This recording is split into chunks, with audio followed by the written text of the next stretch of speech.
Into a bit of space, but low users sent just instead. Pearson wants it into the area. Pearson, can he score? Pulls it back. Chance. It's 6. It's Titchiner, and it's all too easy for the Shermen. It's one of the moves of the match, to be honest. Pearson could have tried to grab a great goal on his first start for Town, pulled it back for Titchiner, and Titchiner makes it 6th.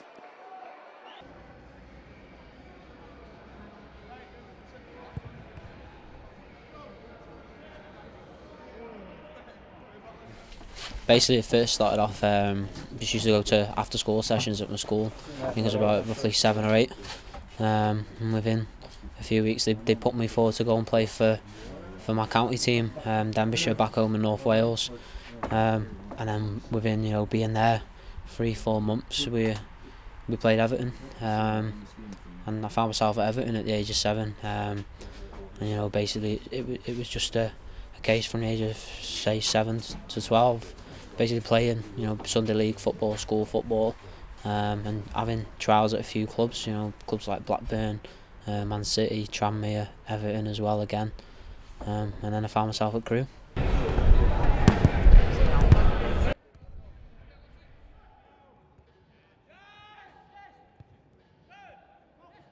All I can remember really is from, I remember my 4th birthday, waking up in the morning and, in the back garden being a set of goalposts for my birthday. I caught my mum in the morning, wrapping them up with a ribbon, and just remember, night upon night, being out in the back garden with my dad and his mates, and just having a kick around, because my parents were young when I was growing up, and I just remember countless hours being in the back garden with my dad, even when it was dark.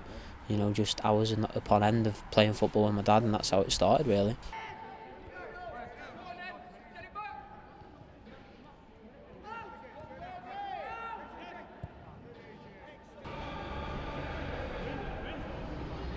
I started off as a right midfielder when I was younger, and that's where I was always playing. And obviously, growing up in the era of David Beckham, he influenced me then. In terms of hairstyles, boots, the way he wore the kit, everything in my room was Man United and David Beckham. And then I had a brief spell playing right back when I was going to places like City and Everton when I was a bit older, and then I was playing centre midfield, and that's how I got picked up by Crewe. I think straight away there they noticed I could score goals. I was an instinctive finisher, and decided to play me up front as well as my pace, which has worked out well, and that was from the age of 12, 13. That's sort of where I found my position.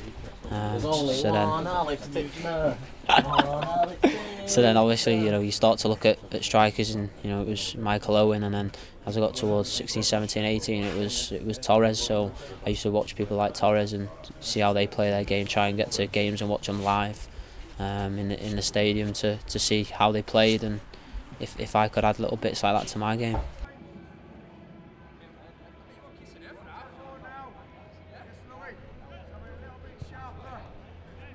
Dario Gradi had a lot for my development in terms of bringing me on as a footballer, but there isn't anyone to date really who's had more of an influence, and that's my family. My parents, they gave up a lot, to take me back and forth 5 times a week to Crewe.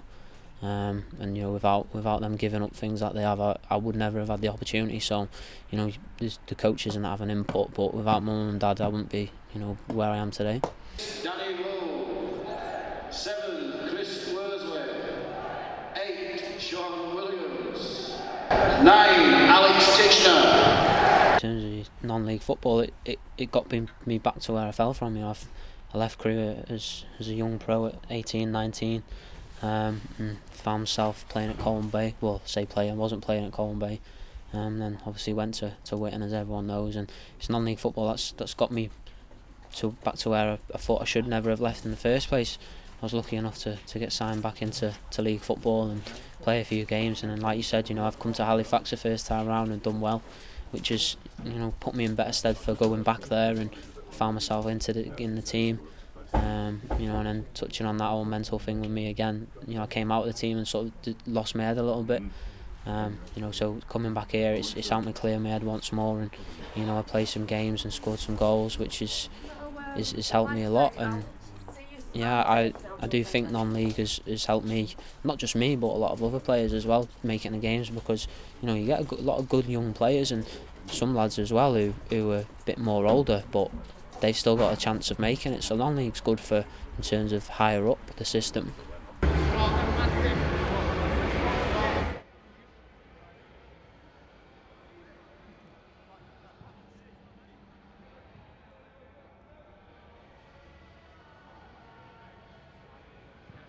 I'd say obviously the first one is the hat-trick against Droylsden at home. You know, that really does stand out for me. Trying to think what else. I only usually score tap-ins, so it's not exactly. Don't really score many worldies, but I'd say definitely the Droylsden goal. That sticks really.